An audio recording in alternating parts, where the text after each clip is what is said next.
Social media और स्थानीय चर्चाओं में अफवाह उड़ी थी कि मंत्री माणिकराव कोकाटे जंगली रमी खेलते हैं। इस मुद्दे पर प्रतिक्रिया देते हुए कोकाटे ने कहा कि मैं जंगली रमी नहीं खेलता, मैं ऐसी गतिविधियों में शामिल नहीं हूं। लोगों को इस तरह की अफवाहों पर ध्यान नहीं देना चाहिए। इस बयान के बाद जनता में मंत्री के प्रति समर्थन और विश्वास बढ़ा। कोकाटे ने यह भी कहा कि वे अपने सार्वजनिक और निजी जीवन में सदाचार और अनुशासन का पालन करते हैं। मी या अगोदर ही सगळी घटना घडली त्यावेळेस मी माझी भूमिका मीडियासमोर जाहीर केलेली होती। मीडियासमोर मी हे सांगितलेलं होतं की अशा प्रकारची कुठलीही जंगली रमी मी खेळत नव्हतो, मला खेळता येत नाही।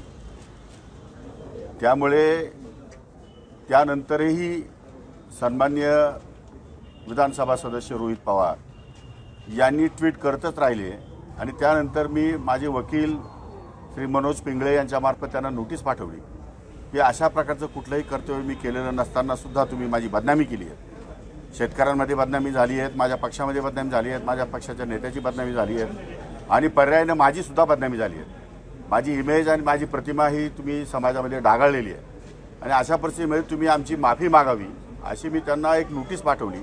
परंतु त्या नोटिसीची त्यांनी कशी खिल्ली उडवली हे मीडियाला संपूर्णपणे माहिती आहे। मग अशा परिस्थितीमध्ये माझी बाजू मला राखण्यासाठी आणि माझी बाजू लोकांसमोर मांडण्यासाठी मला कोर्टामध्ये फिर्याद करण्याशिवाय पर्याय नव्हता आणि त्यामुळे मी या ठिकाणी कोर्टामध्ये फिर्याद केली। आज फिर्यादी म्हणून माझा जबाब या ठिकाणी माननीय कोर्ट महोदयांनी किंवा न्यायाधीशांनी या ठिकाणी नोंदवलेला आहे। तो जबाब नोंदवण्यासाठी मी या ठिकाणी उपस्थित होतो।